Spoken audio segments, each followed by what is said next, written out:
Live from Loudmouth Central, you're listening to Loudmouth Fisticuffs, hosted by combat sports analyst Joshua Furs and international ring announcer Mr. Live Worldwide Jeff Houston. Half sports show, half comedy show, and half conspiracy show. 100% in your face. So open your ears, shut your mouth, and have a good fucking time.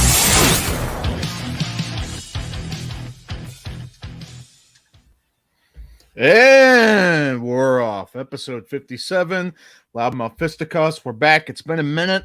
It's been, I don't know, longer than we care to admit. But we're here. We're ready. We're gonna have a great show today. We're back in your hearts and in your minds. Mr. Jeff Houston, my friend, how are you? Strap on, strap up, strap down. It doesn't matter where you put that strap, as long as you put it somewhere. We are back, baby. We are definitely back. Real quick, I just take a serious note here, if we could. Obviously, we lost somebody of the Bare Knuckle family. It's very tragic what happened, Mr. Justin Thornton. I would like to take a second, just maybe kind of like a moment of silence, if you don't mind. And just kind of keep his family and his friends in your thoughts and your prayers, whatever religious or non-religious you hold up to. Just send some positive vibes their way. They definitely need it. If we could, just like maybe take a second, we'll do a brief moment.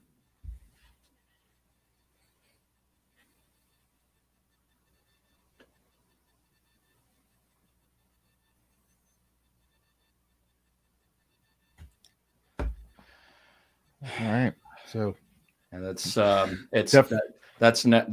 never a pleasant moment. I would rather have moments of loudmouth moments. I would rather had loud moments than silent moments, because a silent moment is always a somber moment when we take that moment to pay our respects to somebody who was, he went in there into the squared circle like anybody else.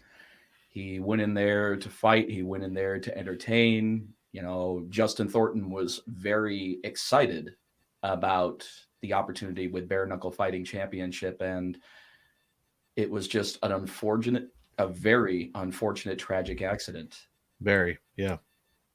And we at Loudmouth Fisticuffs, we definitely send our deepest condolences and sympathies out to the family and friends of Justin Thornton. He was a warrior. He went in there ready to fight. He went in there with the same gusto as any other bare knuckle fighter that has stepped in between the ropes into the squared circle. And it was just, as I said before, the most unfortunate, tragic accident to befall Justin Thornton, and he won't be forgotten anytime soon. 100%. We appreciate you guys. Thanks for tuning in, and like I said, we appreciate the support. We know it's been a minute, but we're back. We're here. Obviously, we got BKFC Montana on the horizon, BKFC New York on the horizon, BKFC Kansas on the horizon. A lot of stuff going down in the world of bare knuckle. Scott Farley, what's going on? Brian Maxwell, Mr. Red Rims, what's going on, guys? We appreciate you. Boy, it has been a moment since we've been on. The last time I was on, I was tan. Look at me right now. I'm getting back to my actual color. I'm not quite alabaster, but I sure as hell am getting close. Almost straight. Am I actually darker than you right now? I think I might actually be darker than you. I actually took a sabbatical from the fake and bake, and I'm very glad that I did. It's been a rough month for the Houston family. I don't know if I had an opportunity the last time to talk about it, but I know that I didn't. We had some tough times. My mother was in the hospital for COVID for 22 days. She was released not too long ago, and she's actually doing very well. She's meeting with her physical therapist today, and it's amazing, her recovery. Even her doctor is saying, we don't normally see someone, let alone somebody who's 72 years old, make this kind of recovery in this amount of time. So she's done fantastic on that. But on a sadder note, for those of you who I told a lot of people about this, my wife unfortunately lost her younger brother to COVID about a month ago. It was actually a month ago today. Yeah, it was. Wow. It was a month ago today. Unfortunately, he passed away due to a stroke brought on by COVID. And at the time, I didn't even know that could happen, but apparently it did.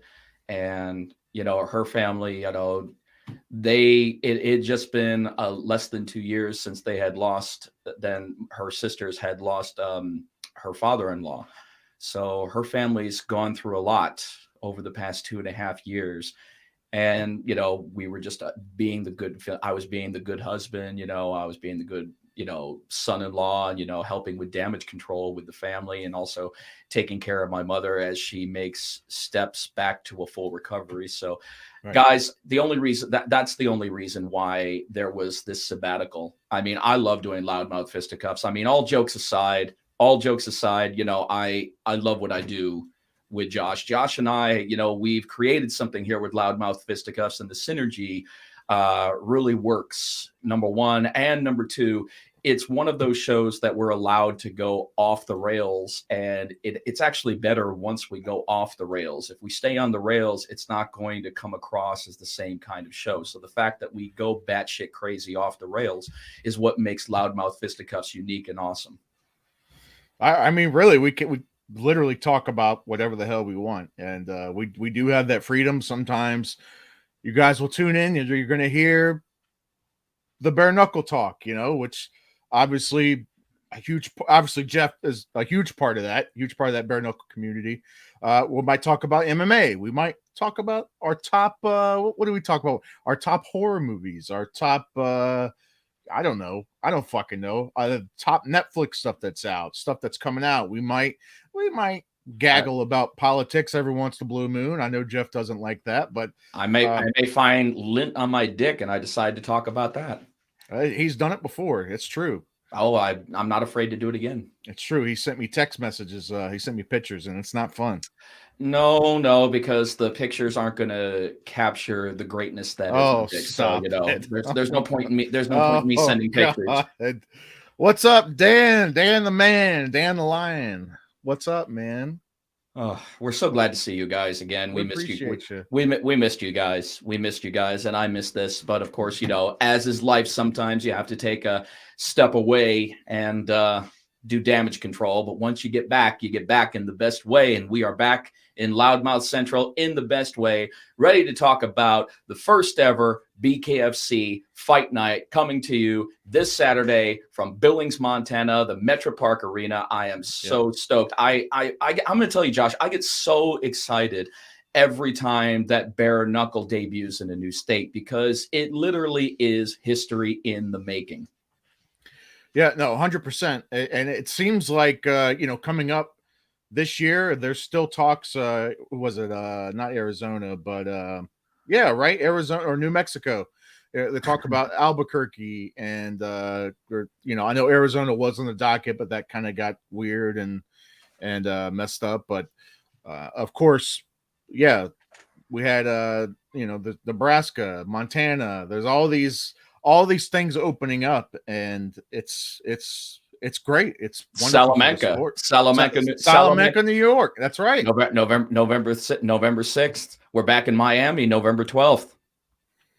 Let's see. Zoom. They're making Bare Knuckle Fighting Championship is making a full court press. Yeah, I happen to see that. Phones now a day zoom pretty well. Don't worry. You know something, Scott? It's still pixelate, and you're still not getting the best picture.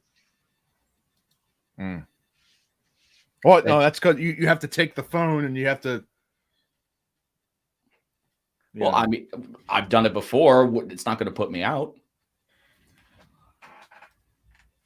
Yeah, right. You wish your phone ain't going near the ceiling. If anything, you really need to zoom in on that motherfucker. Uh-huh. But so he wishes, ladies and gentlemen, he wishes. Well, I don't know. What's going on, everybody? Shady Grady, what's up? I think Shady Grady's going to be in the house in New York. Yeah, November 6th. BKFC Fight Night. Arnold Adams versus the champ, Joey Beltran. I cannot wait for that rematch. I can't fucking wait for that fight. I really can't. I want to call it a rematch. I want to call it a rematch, Josh, but the problem is that Joey is going in there with a different fighter than he did the first time. Oh, so is AJ. AJ's a different fighter than he was. Even a year ago. He's really, man, he's a tough one to read in the ring, isn't he? He's interesting because he's always been that elusive, unpredictable, just weird kind of style. But now he's really added some power on top of that fucking elusiveness. It's really something. He doesn't put up with my shit either. And he's a younger man. He needs to respect his elders. But the last thing I'm going to do is bring anything up to AJ that he needs to do, because he's saying, something, I'm going to be in his mind. He's like, I'm the next heavyweight champion of the world, bitches. I don't have to do anything but step between the ropes, knock somebody out, and walk out with 2 titles over both shoulders. So, it is what it is. It is what it is. But, I've always been a fan of AJ. I've always felt that AJ is one of the guys who gets combat sports, because not only can he back it up in the ring, but he can also back it up on the mic. And he's also unpredictable on the microphone. And sometimes a loose cannon is exactly what you need in order to push the product. And I think that he pushes the product of bare knuckle fighting in America as good as anybody else. November 12th, Brian Maxwell, November 12th. Are you going to be on the card, Mr. Maxwell, or are we just talking about I hope so. I'm ready to see Mr. Red Rims back in the saddle. Back in the saddle, doing what he does best. Doing what he does best. Now let's go ahead and let's talk about the card. Biggest heavyweight title fight. I agree. I think that it's definitely it's going to be one for the ages. And it's at a fantastic location, which is already over 60% sold out. That's going to be interesting. Like I really am. I'm excited for that show. Yes. Right, let's talk about Fight Night, Montana, Billings, Montana, Metro Park Arena this Saturday, live worldwide on Bare Knuckle TV, of course, BKFC.com. Yep. Main event, man. This is going to be an exciting main event, man. We've got Joe Diesel Riggs going up against the young assassin Melvin Gillard. Yep. And that's just going to be fun, because I always love it when 2 MMA veterans that have gravitated towards the sport of bare knuckle as well as they have, lock horns. And hopefully this fight will help Melvin get as far away as he can from these 2 last controversial fights. That's what I was going to say is I haven't heard any word on that. Because obviously for people who don't remember Melvin and Harris Stevenson, where there was the controversy of, was Harris on a knee, was his knee touching the ground, which if that's the case, Melvin would have hit a downed opponent, but then certain camera angles look like Harris wasn't on his knee and he really wasn't down, but the ref marked it as that, and it's really just weird all the way around. I really haven't heard any update on that. It should have gotten reversed. I assume it would. I assume it would have been, because in the end, he made an attempt at a down opponent, but an attempt and a connection are 2 different things. Well, correct. So I really haven't heard anything else about it. It'll be a double KO, but roll a double TQ. Yeah. It should it should be thrown out. It should be a no contest. It should be thrown out as a no contest. Mr. Brad Williams, what's up, my man? Mr. Brad Williams, I saw on social media that you are resurrecting the Mr. Live Worldwide shirt. I appreciate that. I didn't know that it was retired, number one, but it's nice to see that it's resurrected. What do you mean, oh Lord? Man, the man caught he actually made that shirt with one of my favorite shots. And it's the damnedest thing, out of all the shots that I've taken, that was actually done at a regional event in Austin. I believe it was Austin. Yeah. It was Austin. It was just a good shot, which is weird because every photograph that I take is a good shot. Brad also has a Joshua Furs shirt. I don't know why he doesn't wear it though. I don't understand. Probably shrunk in the wash. You know, he used the proper Nope. he used the proper material for my t-shirt. You know, you got the cheap one. Nope. You got the cheap t-shirt, Josh. Get over it. Nope. What do you mean no? I expect you to wear it soon, Brad. The Joshua Furs shirt. You need to wear it soon, bud. Please don't. For the sake of mankind, please don't. This man does not belong on a t-shirt. He belongs on a milk carton. Back to this fight, Joe Riggs and Melvin. I don't know. It's an interesting fight. It's two. Yeah, the dryer. Oh, I always hang out the dry of my shirts. On another note, if they're all cotton, I hang them out. Yeah. Yo, Brian, I need a Who Is Brian Maxwell t-shirt for real. I'll take one for 3X. I will gladly take one. 100%. Yeah. Hit me up. Yeah, I bet I know what your shirt looks like with our buddy over there, Mr. Brad Williams. His shirt, fat guy in a little coat. Hey, I'm actually supporting Mr. CNC. Got JD Burns on the shirt here. Nice fly looking t-shirt. Yeah, always a good guy. Always a good guy coming, to the shows, taking pictures, saying what's up. We got good people. We got good people that support bare knuckle. What's this? These comments are interesting. What is it? 1 4-liter jug. We don't use metric system, Jeff, in the States. We don't use it. I don't know what a metric system is. You don't know what a metric system is? I think what you mean is you don't know what the metric system is. I didn't know that there was more than one. All I know is gallon and quarts, man. No, a liter, it's not that difficult. Believe it or not, that the conversion from our system to it's not that bad. It's not that bad, actually. Do we have a liter of cola? Do we sell liter of cola? Yeah, it's French. Forgive me some goddamn cola. That's funny.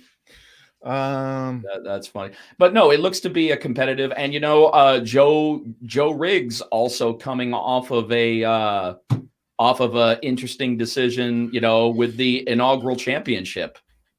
I mean, both of them coming off of some controversial finishes.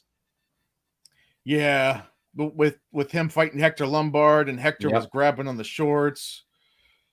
A gallon of milk because your head won't fit on a quart. No, it won't. It will not fit on a quart of milk. The quart is too much for you. It is.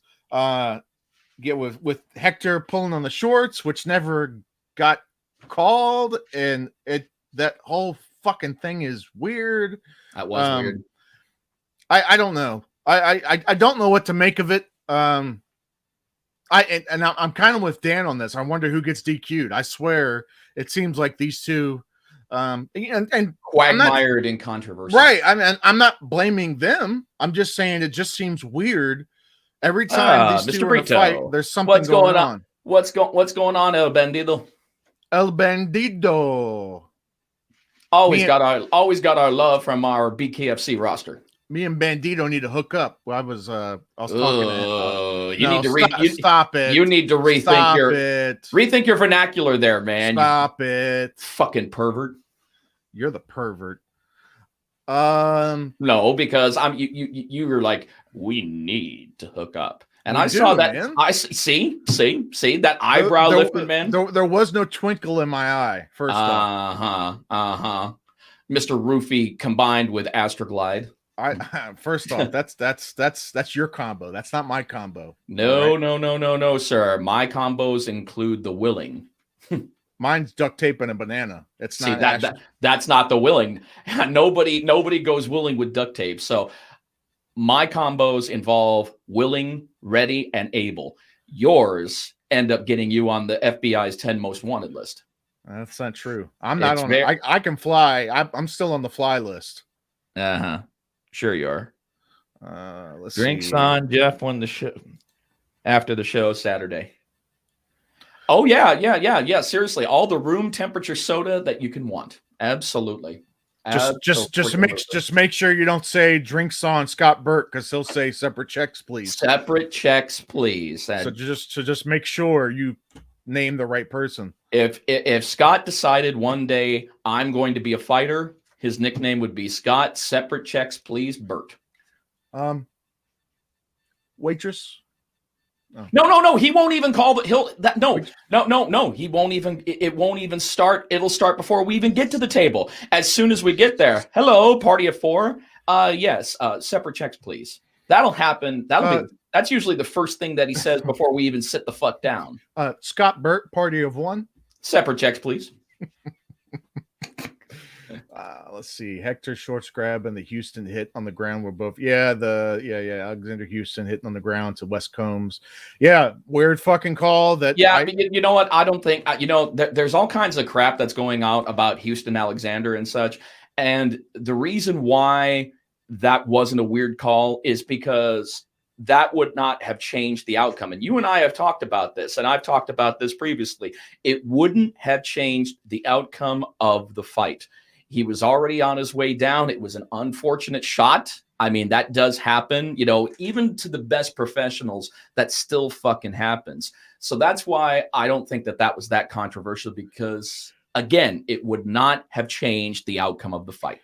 No, you know what? And I think you're right, because is part of the rule set, right, is it's only illegal if they determine that it would affect the outcome of the fight. No, right? that's 100%. That's 100%. Right. Now, so, if he were not knocked out going down and actually was able to stop himself and continue to defend himself, then yes, it would have absolutely 100% been an illegal hit, and it would have warranted a disqualification. But that wasn't the case. That was not the case, unfortunately, for Wes. Wes was already out. Wes was out, and it would not have changed the outcome. So therefore, that's why it was not ruled a disqualification, and it was stopped as a TK. It was stopped as a knockout. Well, then again, and this goes back to, if that's the case, then there needs to at least be consistency with that the Melvin Gillard Stevenson, right, fight that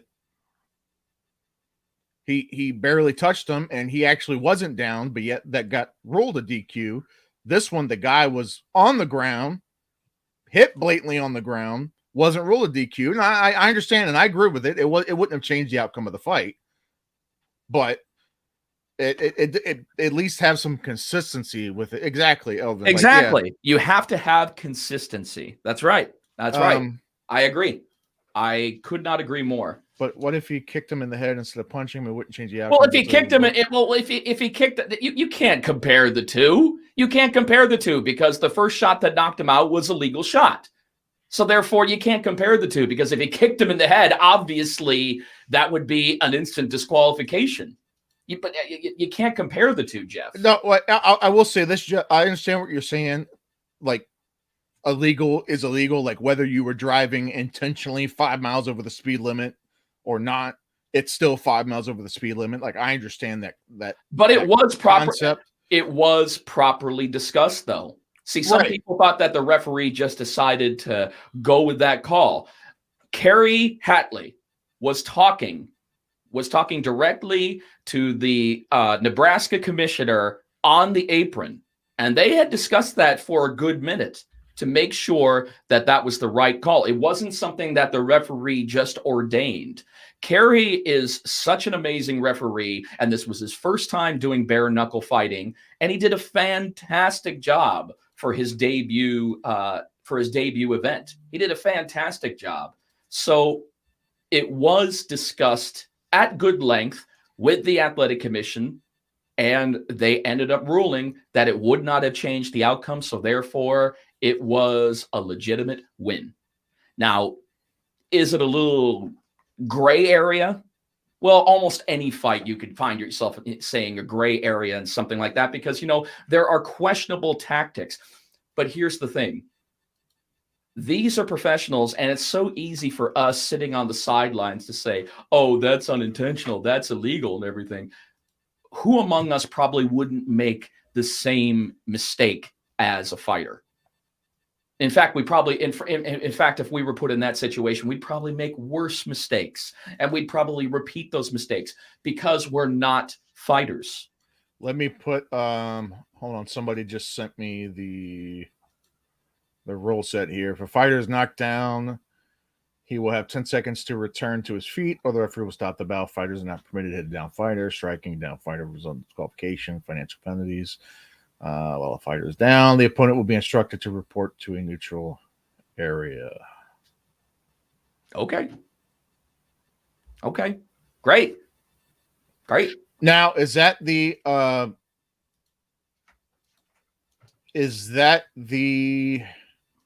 so I guess here's the part where it gets sticky, right?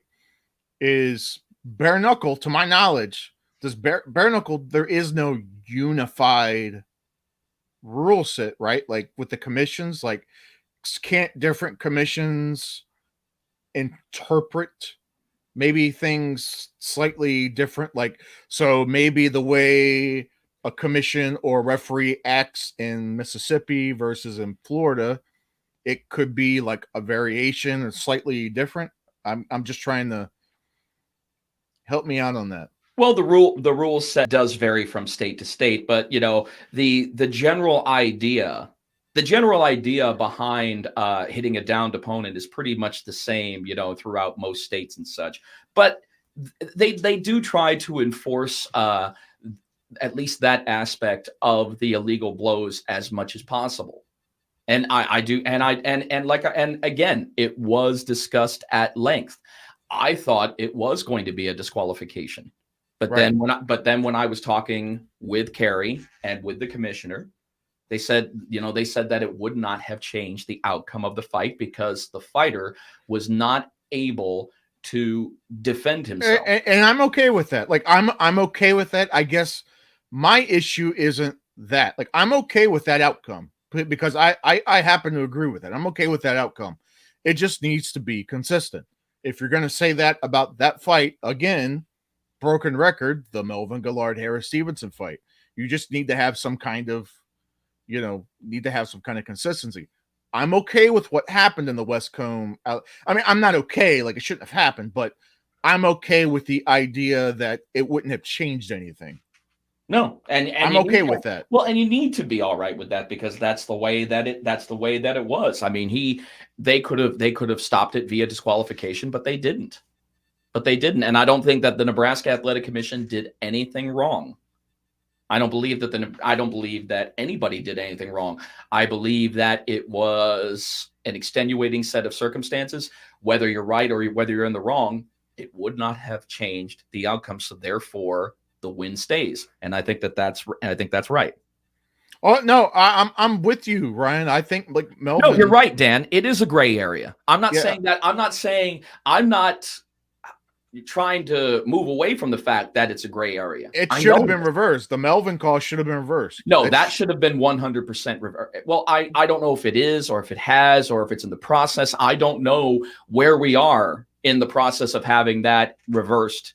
I assume that it's going to be because that would be the proper thing to do because there was no striking a downed opponent. But even if you had made an attempt to strike a downed opponent. Now, if there was no contact, would that have warranted a possibly a point deduction? Absolutely. I think that I don't think it should have been stopped. I think it should have been either a 1 or 2 point deduction and the fight should have been allowed to continue. Because the intent was there. Did it happen? No, but the intent was there. I think the intent is enough to warrant either a 1 point or a 2 point deduction. But to stop the fight and rule it a disqualification, no, I don't agree with that call at all. Not at all. Because I believe that Harris Stevenson was still of the mind to continue the fight. Let's kind of move on from that fight. We've gone over. There's not a whole. I mean, there's really not a whole lot. Honestly, more we can really. It's an infinite loop that we're going to get stuck in, and I'd rather not get stuck in an infinite loop. And episode 57 with Loudmouth Fisticuffs back in the saddle We need to get back on track. Once again, we talked about at the beginning, we're known for going off track, but this is not going off track. This is going in a circle. Y'all see European Vacation? It's amazing. I cannot get left. I agree, Scott, Dan. I mean, I agree with all your points that you're saying. I really do. Like, everybody is making valid points, and you're right. But the problem is that we're going to get stuck in this conversation and not get an opportunity to advance. Yeah, we need to advance, and we need to start talking about Fight Night and the fact that Bare Knuckle Fighting Championship is now evolving to 2 events a month. Oh man, I'm so stoked for that, because I believe that this is the time that we make the full court press on the bare knuckle fighting world, and that's what we're doing. Don't talk about his glasses, Dan. They're not that great. I'm loving the Magnum PI glasses. All right, hold on. Oh man, you done it now. Hold on. All right, there we go. Oh, not now. He's got the Bret Hart glasses on. No, these are similar to the Bret Hart glasses, but these are more like the Bret Hart glasses. I can make a shade change at any time, but Magnum PI, I didn't know that those. No, those are. You know what those are? Those are actually Steve McQueen glasses. Those are actually the foldable Persol Steve McQueens. So, yeah, Steve McQueen's still a badass and everything, and I appreciate the Magnum PI, but they were Steve McQueen's. Whatever. Oh gosh, if it doesn't interest you, oh my goodness, Josh is like, oh, whatever. I guess let's move on. Taylor Starling and Randy Neckholm. That seems to be one of their feature fights. Of course, Taylor Starling coming off of her win with Cassie Robb, and Randy Neckholm. She's coming. Win? You mean domination? You mean just a complete and total domination? One of the fastest fights in women's bare knuckle history. Well, yeah, that's true. Randy, and of course, coming off of her loss to Britton Hart, now Britton Beltran. So I think she's got something to prove coming back. So I don't think it's going to be the easy fight for Taylor. It'll be an interesting fight. I don't think, even though that Taylor, I believe, is prime to be one of the next stars here with Bare Knuckle Fighting Championship. She's got a great attitude. She's a good fighter. We haven't seen how she fares up against top talent as of yet. She's only been with us. I mean, what is this?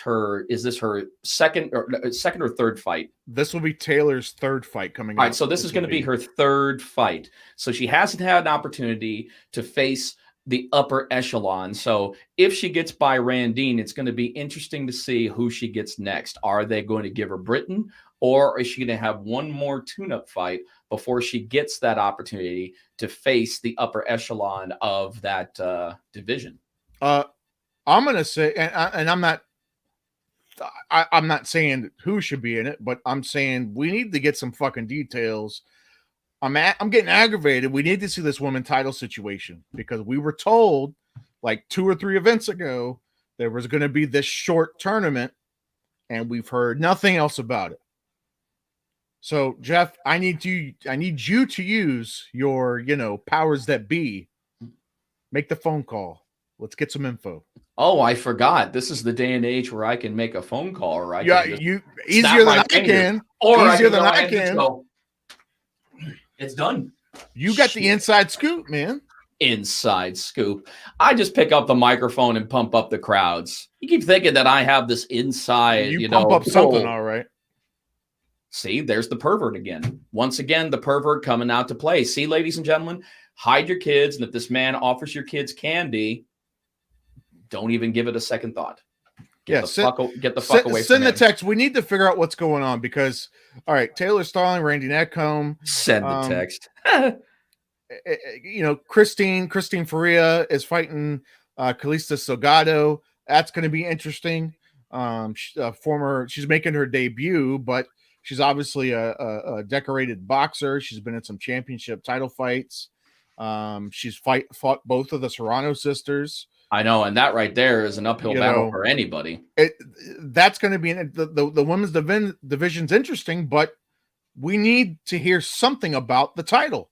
There needs to be something. I have a feeling that that's on the horizon. It's not going to come when you want it, but I do believe that it is on the horizon of what the title situation is facing up to be. But I'm just so excited about the return of the Misfit. First off, It's been what? How long has it been? Has it been 2 years yet? Or has it been? I just need to address this. Dan, first off, I told you what was going to happen when I gave you the candy, so you can't count that.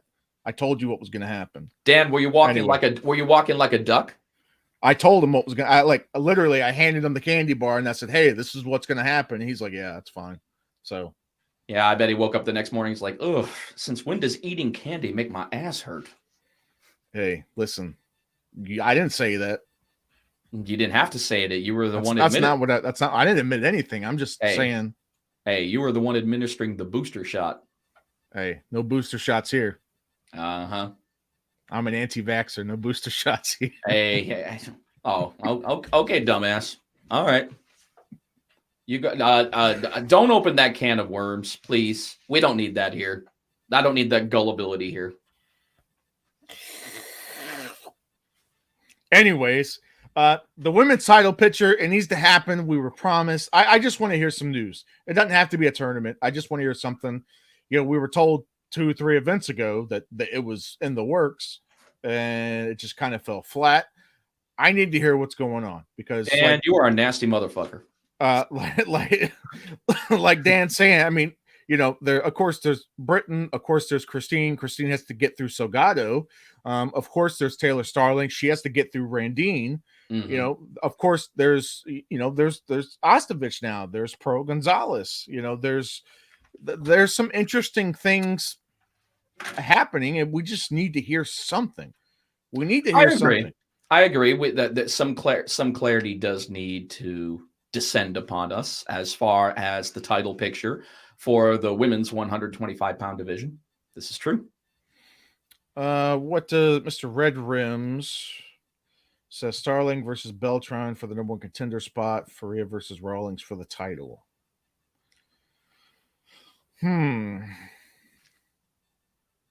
Well, I mean, that's pretty good. That's pretty good on that, because I know that the end result for Christine as of right now and the logical closure point is Faria versus Rawlings for the title.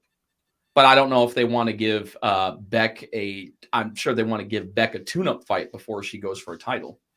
I was going to say I would almost, I don't have much money to bet, but if I were a betting man, I would probably bet Beck's first fight is going to be one of the bigger names. It's just is what it is. It's either going to be Rachel, I think, or maybe Paige's last fight on her contract. That's what I, because that way you could at least milk, you could milk that third fight on her contract. I've been hearing weird things with Paige. Like I've been hearing she wants to go back to MMA. So I don't know if that's what's happening. I know Dave talked about it on the show that I think on the official BKFC podcast, he was talking about that if she wanted to go back, he would let her and he wasn't going to stop her. And which is the right move. If somebody doesn't want to fight, then let them go. If they don't want to do it. Well, something, it's been great having her. If she hasn't gravitated to the sport 100%, I mean, that's one thing, but she's given it the old college try, and nobody can deny that. Not everybody is going to gravitate to this sport. I've told you time and time again, bare knuckle fighting, it doesn't create talent, it reveals it. Sure. And not everybody reveals a glove fit when it comes to bare knuckle fighting. But I can't take anything away from Paige as far as her, really putting bare knuckle on blast, especially like she did a couple of weeks ago at All Elite Wrestling.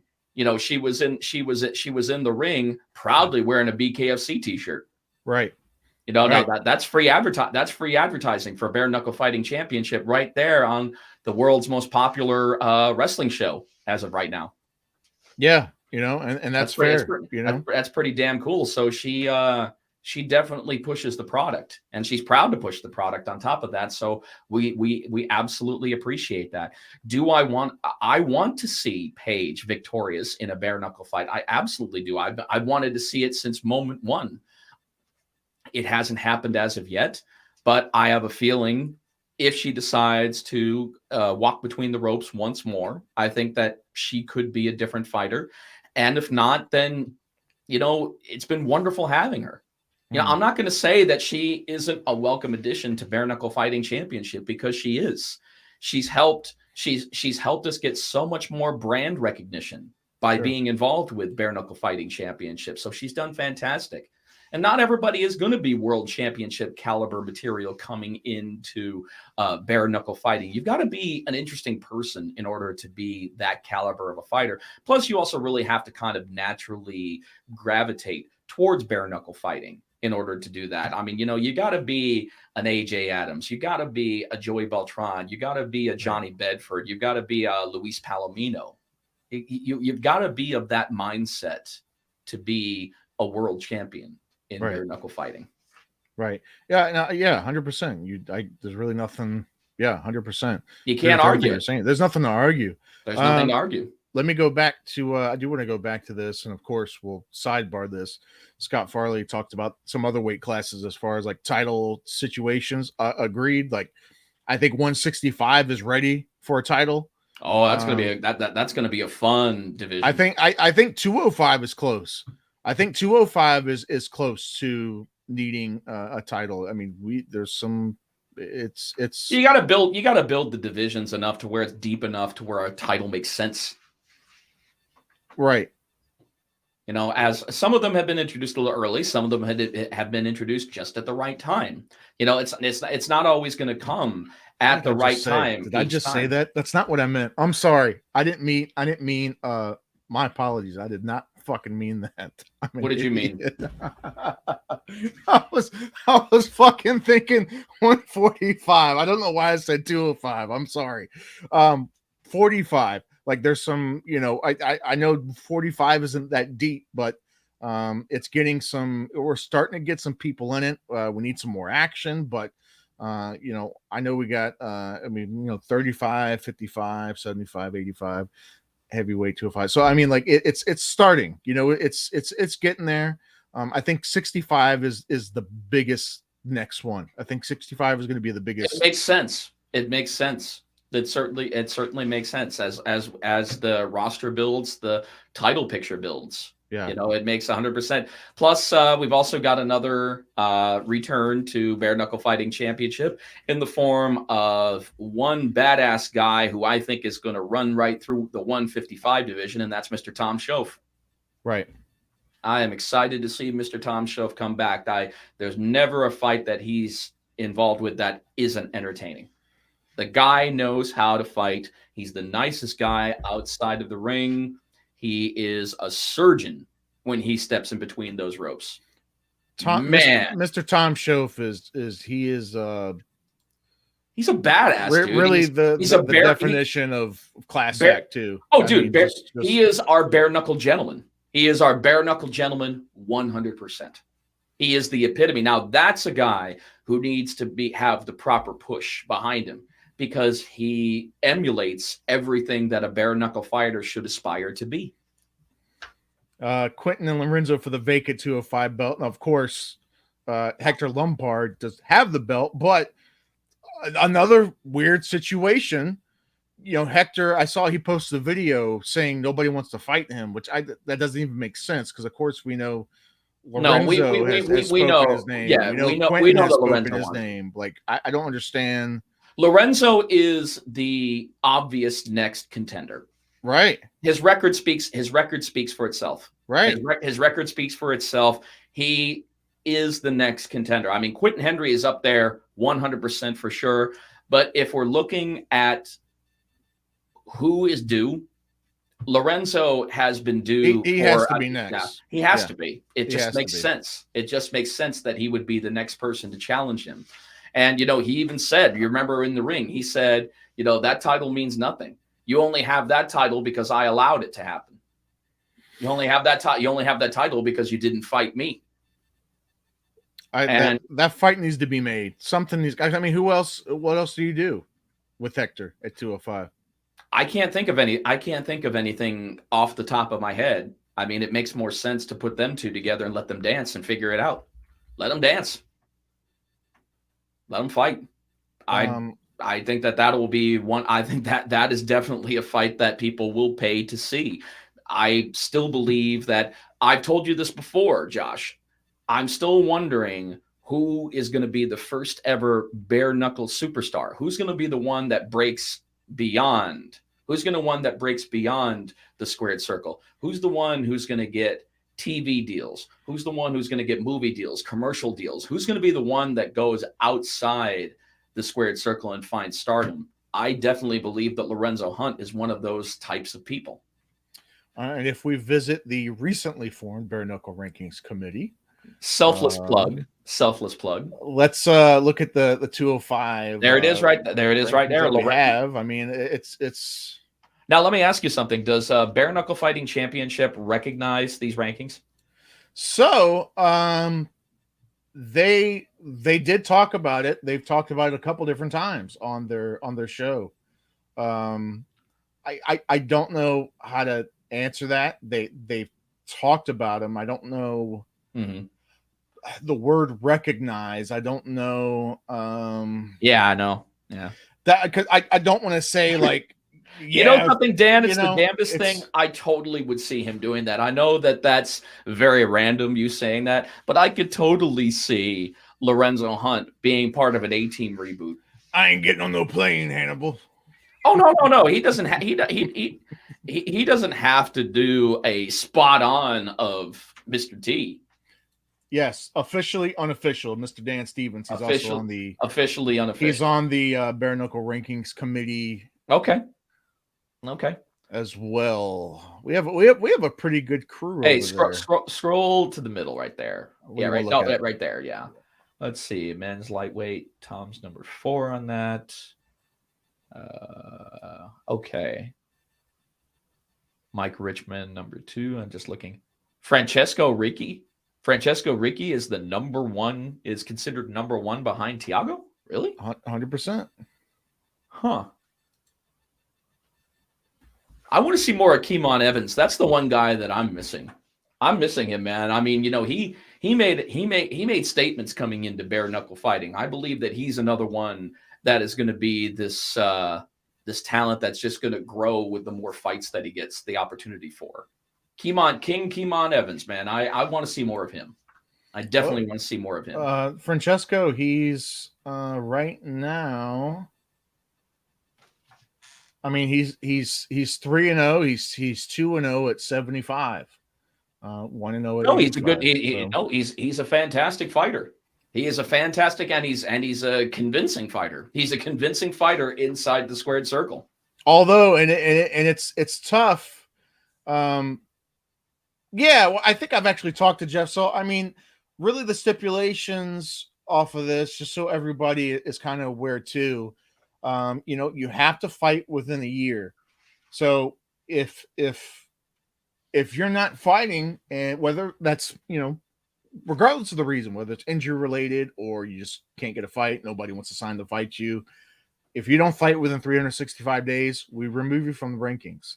And that's across the board. We're not picking and choosing people. It's just, I think you should. I mean, if you're not an active fighter, then you shouldn't be involved in the official active rankings. That's fair. Regardless of whether you 55. Regardless of what you think. Let's see. Bobby Taylor. Yeah, he is. What do you mean, Scott? We got Bobby Taylor at number 1 for 55. ODB is number 1. We got him at Bare Knuckle RC. We got him at number 1. I don't agree with. I think that Tom Shoaf should be number 3 and Pellerano should be number 4. I think that should be switched. I think Tom has had more time in. I know that you're going off of wins and such, but I think that Tom should earn spot number 3. Well, also too, you have to think too. A lot of people, they see like the amount of fights someone has. We have to count the fights in that division. So if they're 4-0, in one division and 0-1 in another, and their last fight was at, we've had fighters talk about. I don't want to name names, but we've had people say, "Oh, well, I fought Palomino. I'm only lost to the champ in that division." Mind you, that was their only fight at 55, and they lost, and they're wondering why they're not in the rankings. Well, your other fight, you have no other fights at 55. Your own one at 55, so that's why you're not ranked at 55. So I'm not going to name call, but it is what it is. Now, I think we have talked about like some exceptions, like if you do have a fight coming up and it's been announced officially, like for instance, technically Christine is past her year mark, but she has a fight that's been officially announced. So we're going to, she's going to stay on there.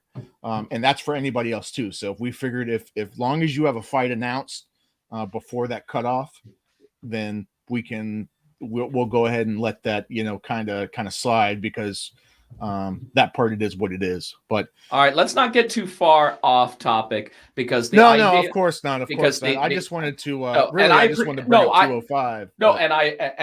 And I appreciate that. I do appreciate that was the idea. And the 205 division is deep with heavy competition. You can't count out Izatullah Kakar. You can't count him out, man. I mean, he's in the top 5 for a reason. Even after one friggin' fight, the guy is just going to mow down people. So definitely one to look at. But let's not step away from the fact that Fight Night Montana is also including something that we don't normally see on a bare knuckle fighting card. 3 women's division fights. We got 3 of them on there. We have got the anticipated debut of the rugged beauty, Chris. I'm going to tell you something, man. There's just so much going on here. Crystal Pittman, I am so excited for you, sweetie. I have been waiting to bring you to the ring. She just has a presence. She lights up a room when she walks into it, and I think she's going to light up the squared circle. She's against Jade Wong, and that's going to be, I don't know too much about Jade, but I know that both of these women are going to come into the squared circle ready to fight. We've also got, of course, Randine and Taylor, and I think that both of them have got something to prove. And the co-main event, Christine Faria and Calista Salgado. Jesus, man, I that right there is going to be a test for Christine. I think it's going to be a test. I don't think that Calista is going to be a pushover in any way. This woman doesn't look like she has many happy emotions. She's got one of those emotionless faces. Yeah, and she's 19-13 in boxing. She's got an interesting record. She's been in there with some of the best. She has tough opponents. She has fought legitimate world champions. She's fought the Serrano sisters. And that alone, I mean, the Serrano sisters are now, they haven't even hit their prime yet. One of them killing it in boxing and the other one killing it in MMA. Yep. I mean, they're just natural fighters. So for her to have that on her resume coming up against Christine is impressive. It's very impressive. But Christine is one of those, she's always training. She's always trying to improve. And she feels that she is the measuring stick of all of the women's division, regardless of weight class. She believes that she is the #1 female bare knuckle fighter in the world. And Dan makes a good point too. She came to try. She asked for this fight. She came to try out. She's like, I want Christine. That's true. She didn't ask for anybody else. She wanted this fight. She wanted, and a lot of people like, man, she got some balls on her and such. But sometimes that's what it takes. Sometimes you got to call out the big dog in order to get looked at. That's what you do. You call out the biggest, meanest dog in the yard. I mean, that's prison rules. Isn't that one of the first things that you do when you go behind bars? Try to beat up the biggest dog in the friggin' yard to, let people know that you're serious. Yeah, it'll be something. I'm just not really, I think we'll know, in the first round how Calista, takes to bare knuckle. She might be a fish in water, right? She might take to it. I think that I have a feeling that she's going to be a brawler. And the brawlers, I think, gravitate a little bit easier towards bare knuckle than the technical boxers. Well, Ryan, you know what? I'll be honest with you. I don't think Randine and Taylor is as one-sided as it looked. It's not. Oh, no, I don't either. I might catch heat for this, but I don't care. I mean, Taylor versus Cassie Robb, that was really, really one-sided. That was extremely lopsided, right? It's easy to say that. I mean, it's easy to say that because that's the way that it played out. But you have no idea. You have no idea what was going on in Cassie's head. Nobody does. Yeah, but I know things don't translate, but I mean, come on. What do you mean, come on? I've seen. What do you mean, come on? Look what happened with Sam. Look what happened with Sam Shoemaker in BKFC 1.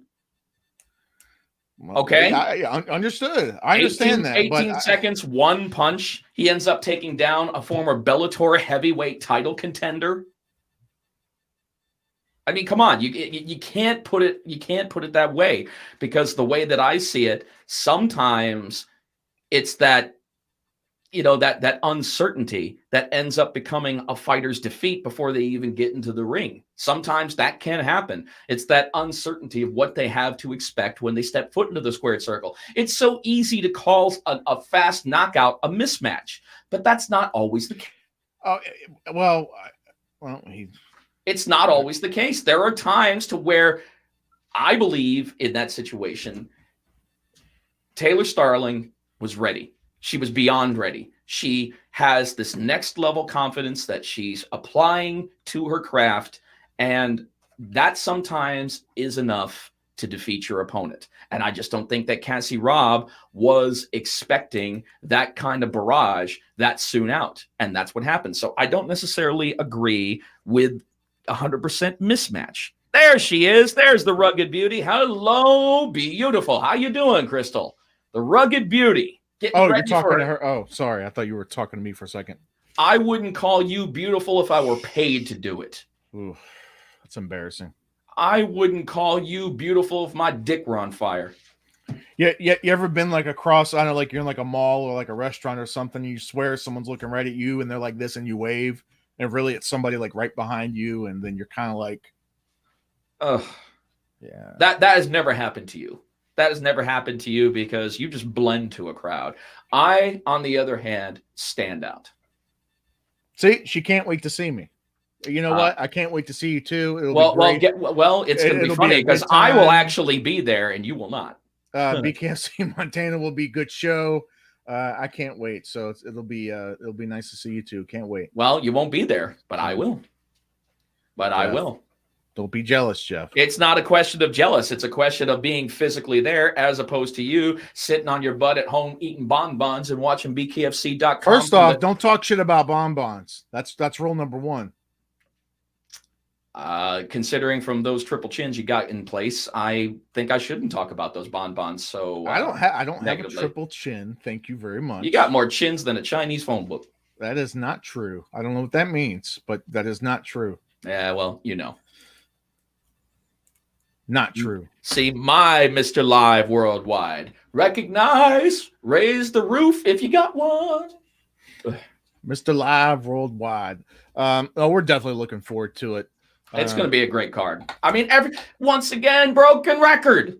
It's always a great card. When do we not have great cards? We always have great cards. We always have fantastic matchups. All this bullshit that I've been hearing about mismatches and everything. It's so easy for you chat forum motherfuckers to say mismatch when you're sitting on your biscuit, never having to risk it, and having no input in the decision tree. It's so easy for you to say that. Say it from the safe glow of your computer screen as you call these mismatches. You don't know what the fuck you're talking about. You have no idea what the fuck you're talking about. And more importantly, you don't know shit about bare knuckle fighting. Just because you've watched a couple of fights doesn't make you any kind of a fucking expert. You got to be there. You got to be around the athletes. You have to have been a part of this since moment one to really understand what bare knuckle fighting is all about. And until that happens, you're only looking at it from the outside in. You're really not going to know. I've been there since moment one. Okay. And if something negative were going on, okay, I know about it. Nothing negative is going on with Bare Knuckle Fighting Championship. The only thing that's going on is that we are providing world-class events on a consistent basis during a pandemic, which is more than what I can say for so many of the other promotions that are out there. And we continue to give exciting fight cards. We always give exciting fight cards. Our excitement consistency is higher than any other combat sport right now, as far as consistent excitement with the fights. All right. So, all right. You kind of went off on the rant there. Tell people specifically like what you're talking about, because I know you were hitting on something we were talking about actually before the show. Do you want to address that, or because I know, like, talking about like the people who, like you said, were making a lot of comments with things like that, like mismatches and things like that.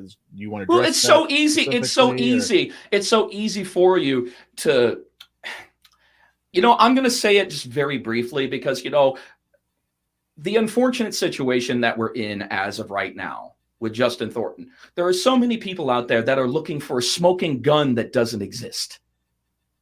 That's the situation. And this is what a lot of these people who choose to, choose to give their opinion rather than searching for the facts. That's the issue for me. That's the big issue for me. So you're looking for a smoking gun. You're looking to point a finger. There's no smoking gun and there's no finger to point. In these situations, when it comes to a tragic accident, that's just the way it is. Let's step aside from that and let's just take a look at some of these fast knockout situations. People always say it's mismatched. They always say that if somebody gets knocked out within seconds, within the first minute, that it's an obvious mismatch. I don't agree with that in any way, shape, or form. It has nothing to do with the mismatch. It all has to do with which fighter shows up that day. There are days that certain fighters, they show up to fucking fight and they understand the pace of bare knuckle fighting. And that's the most important thing. I believe that right there is the most important aspect of bare knuckle fighting is the pace. It's completely different from any other combat sport on the planet. And until you understand how the pace works, then you're going to continue to run the promotion into the ground by thinking that these are mismatches when they're not. It's a completely different pace set. Once you understand that, then maybe you'll understand why it's custom. It's normal for us to have a finish within the first round. Almost every card that we have had a finish within 1 minute of the first round. That has nothing to do with mismatches. It has to do with the pace of this sport. Sure. The 10 in MMA may be a great grappler who wins by submission, where the 2 in MMA could be a great striker. But always, and that's true. And if that's the case, that's 100% right. That's right.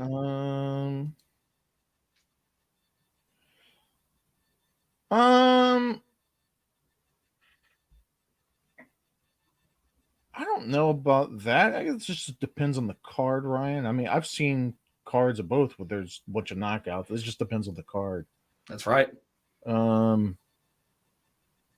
I just wish that people would stop blaming people. The minute that something bad happens, everybody always looks for, somebody to blame, and that's just not the case. Well, yeah. So that, right, like that whole thing. I don't want to get into that. I really don't. I know you don't. I really don't want to. I don't want to get into that because the last thing I want to do is,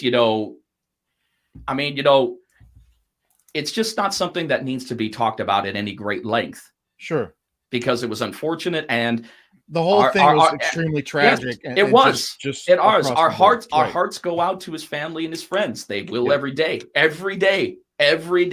It's just I really get sick of these people who don't know what they're doing, running this sport into the ground for no reason. But they're running this. Some of them are trying to run the sport into the ground for, a lack of information, because they're holding bare knuckle in the same light with MMA and boxing and kickboxing and whatever other combat sport. And that's where they're wrong.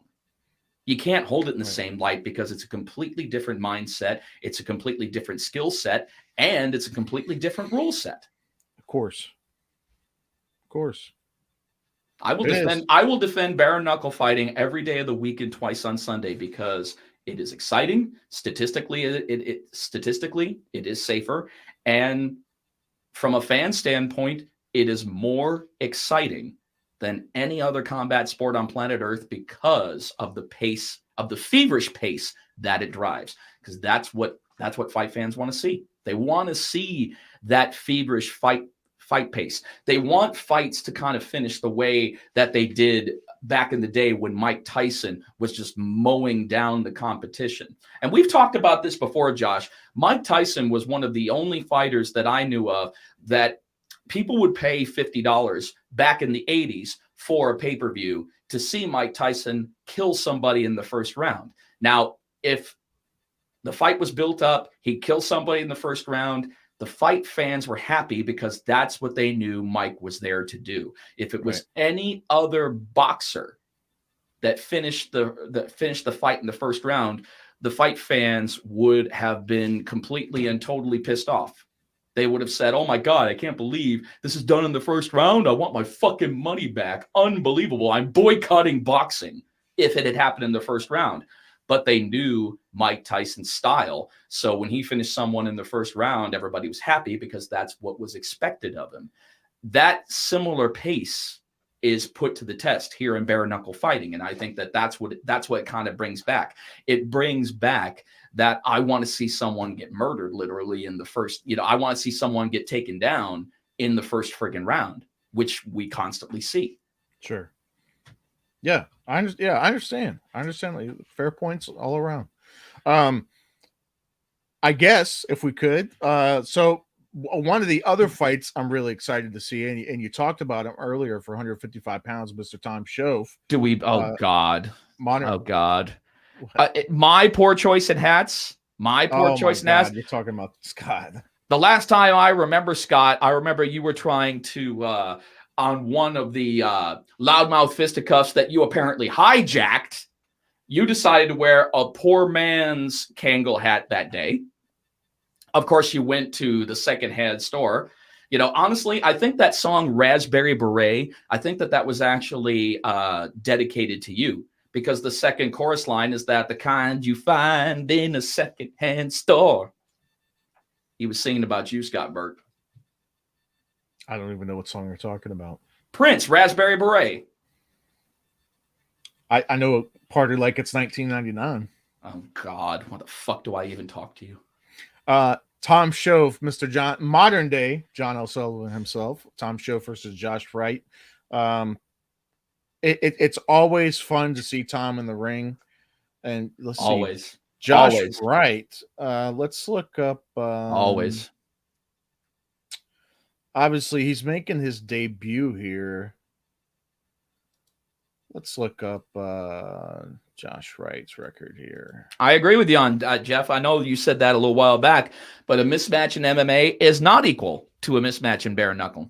I totally agree with you in that. I could not agree with you 100% because I said it again.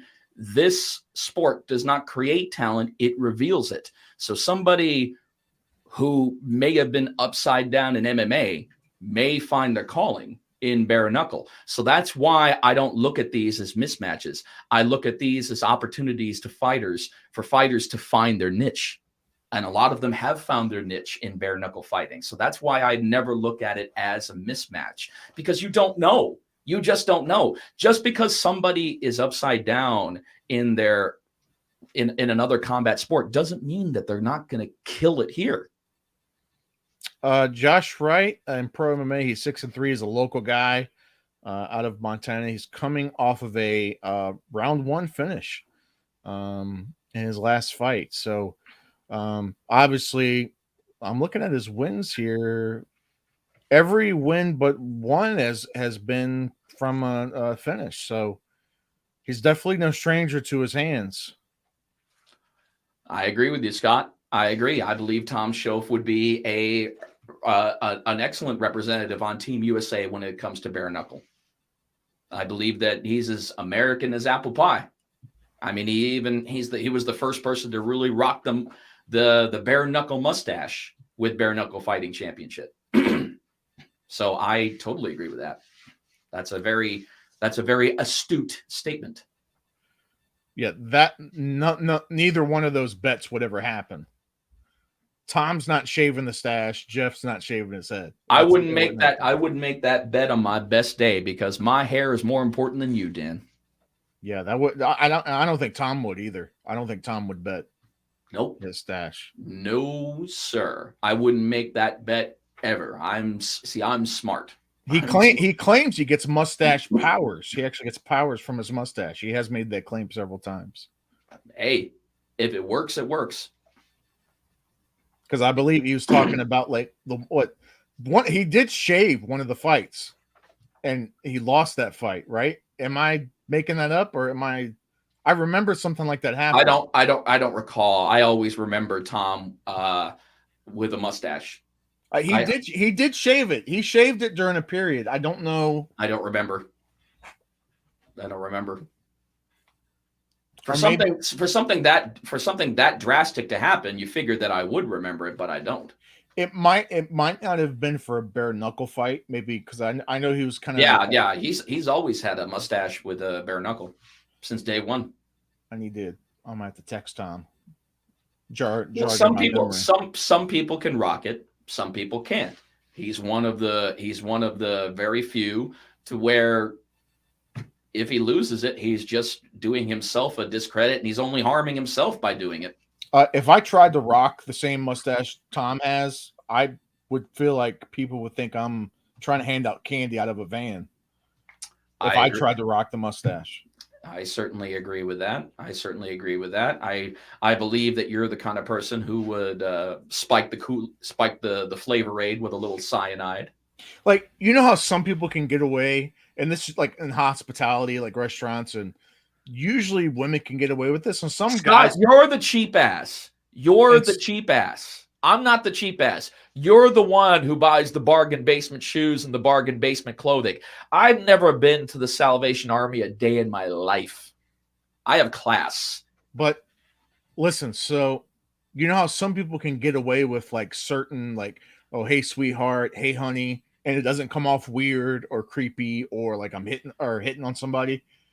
Quentin Henry, what's up, brother? I was talking about this the other day. I can't do that. Oh, hey, how you doing, honey? I can't say it. It doesn't sound fucking weird. It sounds creepy when I try to do it. Well, you always sound creepy. What's your point? That's not true. It's 100% true. Who's catching these hands? January is looking real good for me. I think you and Lorenzo. Those were donated sunglasses. What does that say right there? Per Saul, Steve McQueen. These glasses cost as much as a fucking car payment. Suck on that. I think some people think that of Josh even without the mustache. What is it? Hey, man. Hey. Thank you, Jeff. Thank you for stating the obvious. Jeff, you're on my side, Jeff. You're not on Jeff's side. You're on. Come on, man. I side with the Jeffs every day of the weekend, twice on Sunday. Jeff, not you. That Jeff is on my side. He's supposed to be on my side. Well, I don't understand. Apparently, he's not. That hurts, man. One Jeff is not enough, but two Jeffs is enough to take on Josh. But I do want to address this. Quentin said he's ready. January is looking real good. I think a lot of people would agree. Well, I'm hoping that we get rolling in January. I mean, I haven't heard any information from Bare Knuckle Fighting Championship if we're going to start in January or if we're going to follow suit like last year and start with Knucklemania. Yeah, like we did with that. I'm not sure if we're going to have, I certainly hope that we will have a show kicking off January that'll lead up to Knucklemania. You know what? I kind of like the small gap. So, like, I don't. Whatever we do in December. I understand from your point of view, but I just mean, like, I think in terms of anticipation to have that. I think it's month and a half gap in between. I don't think so. Not now. Maybe before, but now that we're making the full court press, I think it's paramount that we run or at least have one event in January. What do we got here? Jeff, I'll double it. Come back or I'll double it. Jeff, what, from 50 cents to $1? Impressive, guys. Hey man, I'm sorry. I didn't it's in the receive mail. payment from you. Hey, listen, man. The Canadian mail is it's got lost in the shuffle somewhere up there, man. Canadian mail. How dare I don't you. know. Listen, man. But by the time I ran it through, okay. currency You got to know when to exchange cut it off. You got to know when to cut it off. Okay, now it's getting lame. You don't cut me off. It's lame. It's lame.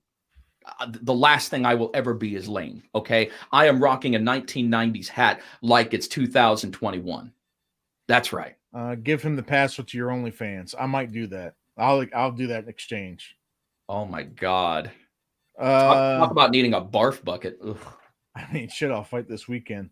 I'm telling you, man, in all seriousness, I think we're fucking ready. We need a January. We at least need one fight in January leading up to that. Let me ask you, Quentin, for real. So, like, no bullshit. Like, who would you want to fight? I know, like, everybody's talking like Hector's in the way, right? So a lot of people, Hector's posting videos acting like nobody wants to fight him, which is fucking weird. We've already addressed that. I know, you and Lorenzo have been on the horn talking. Y'all both want that fight. Like, I'd like to see a number one contender. I'd like to see, I mean, even though that some people are believing that Lorenzo is due for a title fight, I'm going to be honest. I'd love to see a number one contenders fight between Quentin and Lorenzo. The winner gets Hector. I'd like to see that. I know some people probably have, words against it and think that Lorenzo is due for that, but why not? Why not just put it to bed so therefore that we know that we have a solid number one contender? Let Quentin get the opportunity against Lorenzo. The winner gets the title shot.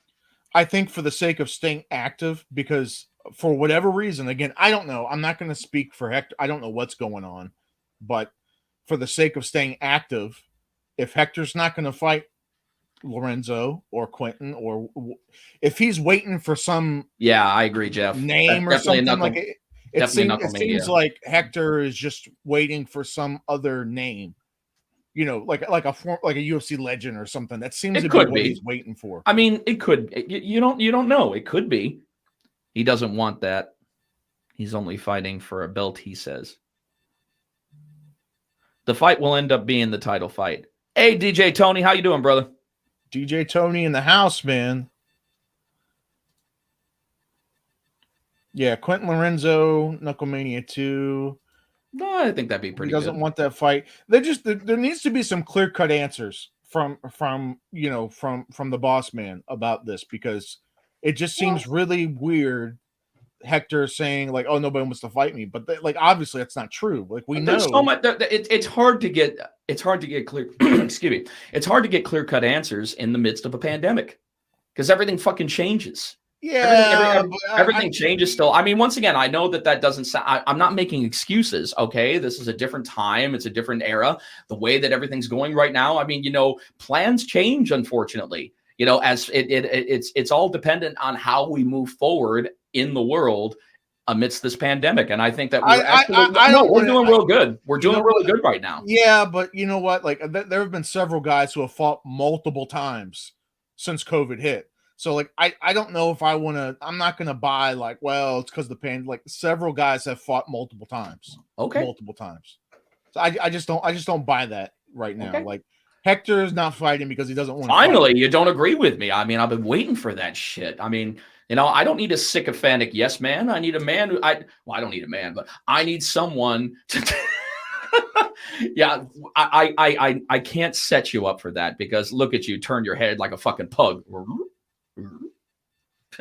I need someone who is going to disagree with me, because it makes the show that much better. So thank you for disagreeing with me. It's about fucking time. And you know what? I'm sick of the light. I don't need the light, because I am white enough as of right now without the light. You're transparent with the light. I am not transparent. I am not translucent. Fucking Casper over here. No, I'm not. I'm not that bad. Guys with the right manager have. Well, I'm not going to disagree on that one. Quentin. Unfortunately, there's truth to that. There's truth to that. There is. You're right. Not gonna. Well, you can't disagree. No argument here. Yeah.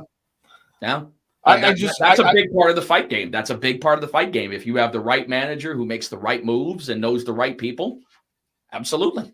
I just think that there needs to be updates, and I get it. I understand that you can't definitively go, okay, Hector's going to fight Lorenzo, right? Hector's going to fight Quentin. Like, I understand we can't get that right now, but I'm just saying it would be nice to get some kind of update saying this is direction we would like to see.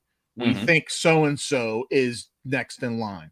Like, at least give like an idea of this is the track you want to go on, because when we hear Hector talk about like, oh, there's nobody to fight me, nobody wants to fight me, like, well, yeah, there is. So I don't know what's happening. Like, either you don't want to fight the people that are calling you out because I'm like, I don't buy the whole scared thing. It's just maybe the money's no, not I don't, right. I don't.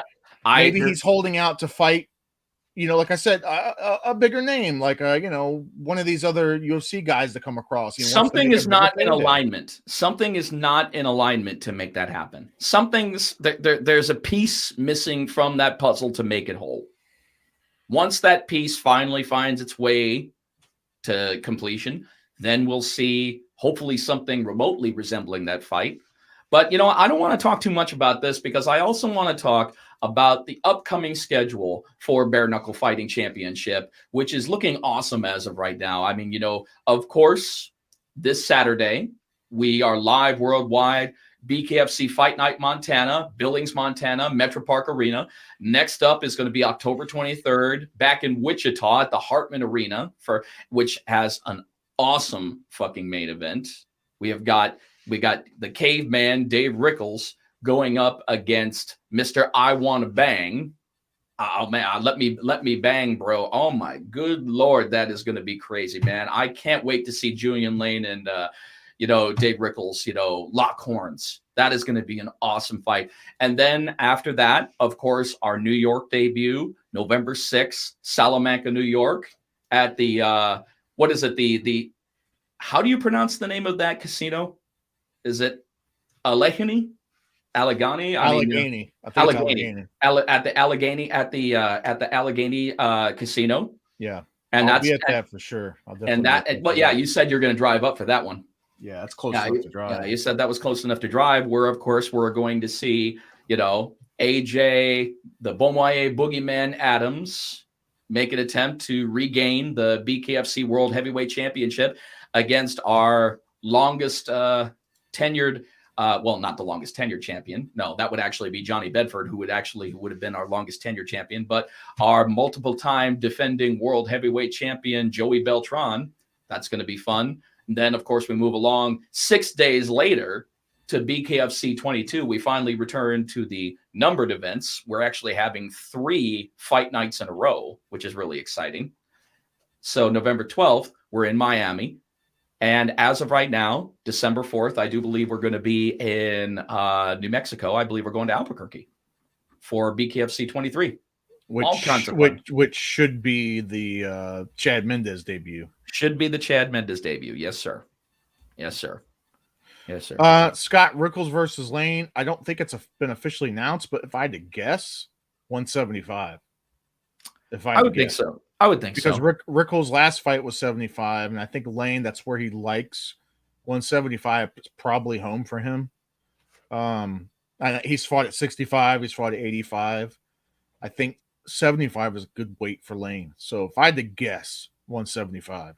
He looks big. I mean, you saw him fight at 195, 205. The guy's huge at that. But I think that 175 is a good weight for Julian Lane. I think so. If Lorenzo only fights for a belt next, I'd like to see Henry versus Cochran at 195. Well, technically, there is no 195 anymore. It's gone. Yeah, yeah. Well, like everything from 186 to 205 is all one division. So yeah, technically, and this I got this confirmed. Oh, you did? Two fighters that you can actually fight. They can agree to fight at 195 pounds if they want, but it counts towards the 205 weight division. It counts in that one division. So they can fight. They can agree at a specific fight at 195, but But can that still count towards like a 205 title? Yes. Because I would assume that if it's a title, then they have to make a certain weight. Because you have to make a certain weight. It can't be that far off if it's a championship. Usually a championship has got to be Right. Either at or a few pounds less. Well, what I would guess, and that's a very specific question. I did ask. I got all this confirmed from Nate Shook, the BKFC matchmaker. For those, obviously, for those who don't know, that within that weight class, from 186 pounds to 205 pounds, 2 people can fight at that agreed weight within that weight range, and it still count towards that division, towards a ranking, towards a title. I don't know for a 205 for a cruiserweight. Oh yeah, Jay Jackson. Yeah, he's back in there. Yeah. I'm excited. I'm excited for that too. That's true. For a cruiserweight title match, that's a good question. If it has to be 205 or can they agree on, hey, let's just fight at fucking 200? I don't know. That's a good question. It's a very good question for a title fight, because the entire division is that big of a span. It is. Let's see. As long as they're within 5 pounds of each other. I mean, that's what I would think too, Jeff. If it's an agreed weight class, if it's an agreed weight, I don't see why I would even fuck it. If it's within the division parameter, do it. Roll with it.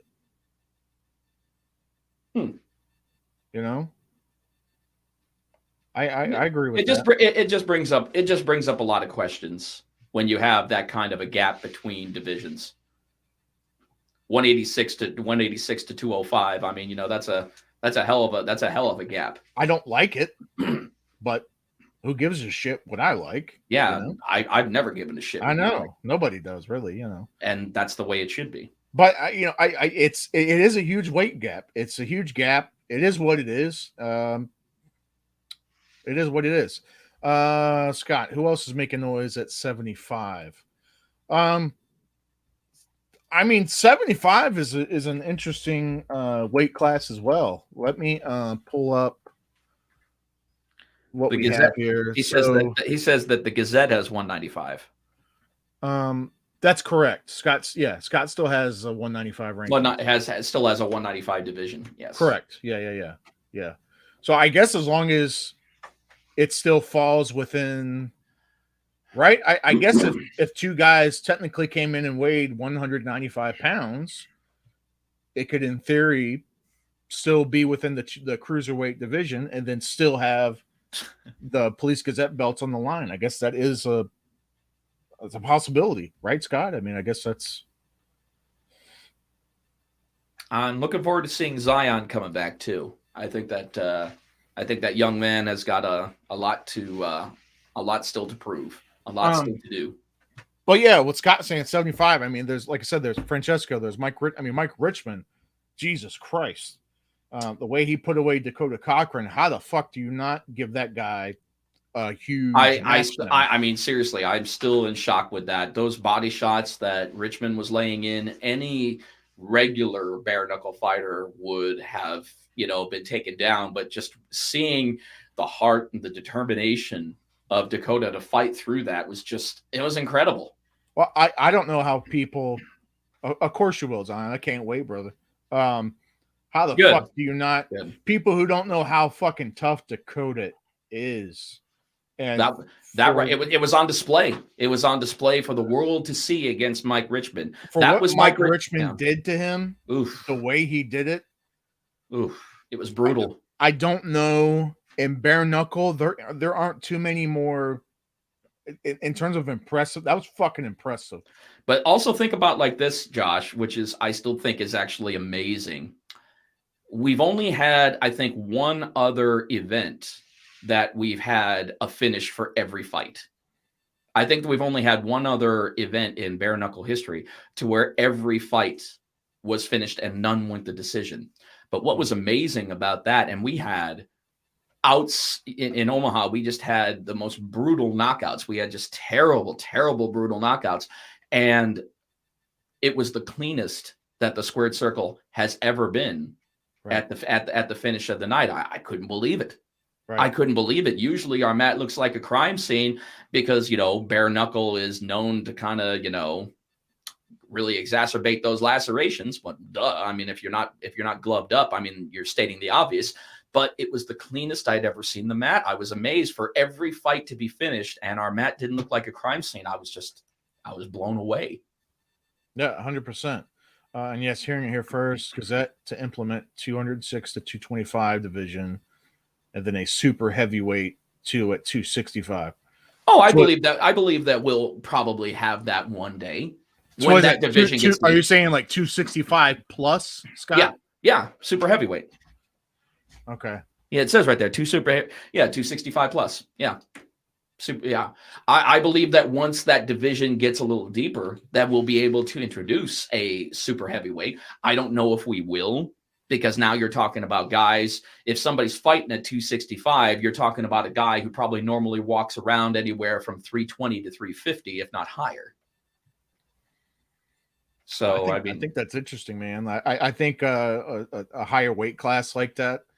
I don't want to see on the flip side too. On the flip side too, I have to say this. I don't want to see bare knuckle become boxing where there's a fucking division where it just gets watered down because there's so many titles. I agree. Division. Oh no, I don't want to see that either. You know. Nope. Nope. So it's.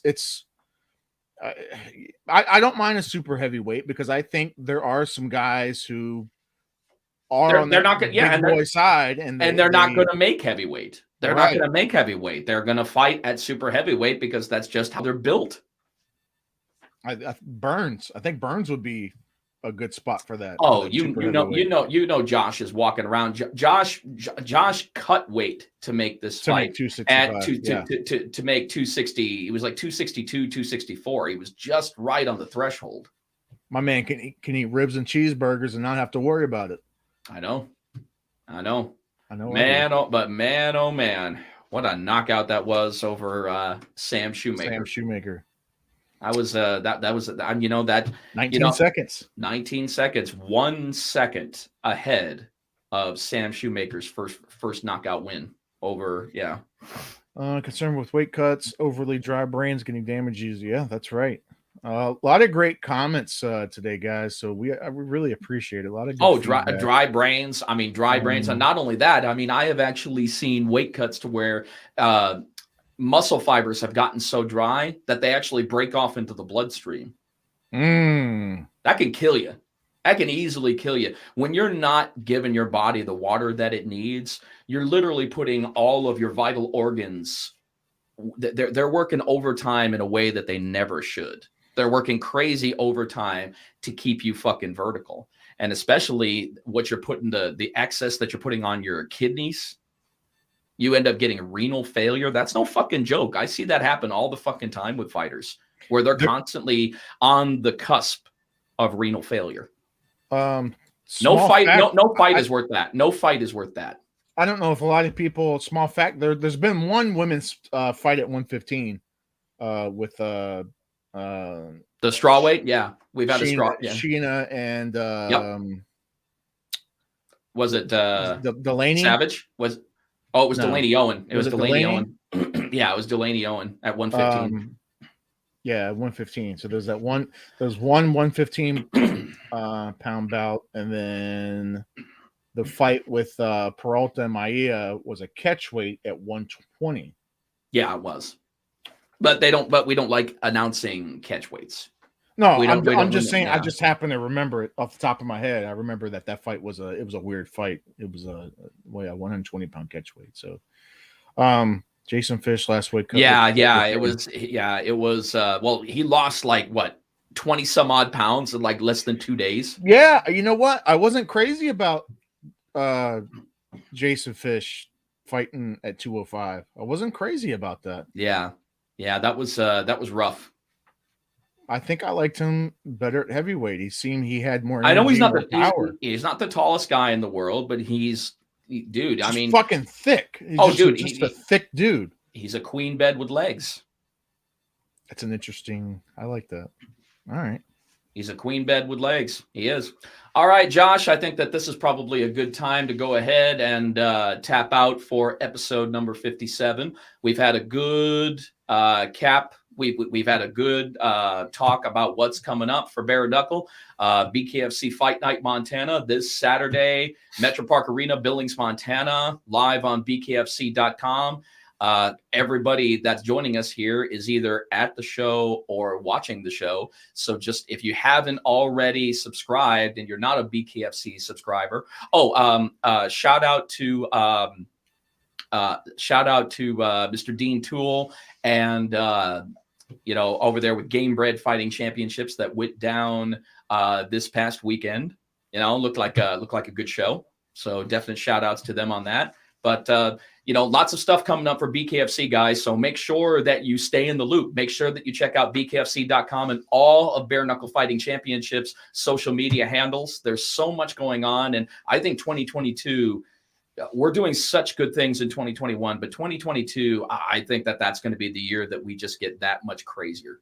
I just because we're rolling out 2 shows a month. That starts in October. That starts this month. This month is when we start rolling out 2 shows a month. I just can't wait for the maximum growth that we're going to see with BKFC. Speaking of maximum growth, and that fell flat. I know. Guys, I don't know where I was going with that. Maximum growth falling flat. You should be used to that. Listen. You should be used to that. Listen, I had to shock the system. I had to bring it back down. Like Jeff said, we appreciate you. Like, share, all that good stuff. Follow Loudmouth Fisticuffs. Don't forget. We appreciate you so much. And with that said, that's Mr. Liver, Y. Jeff Houston. I'm Joshua Furs. And this was episode 57, Cinco Siete.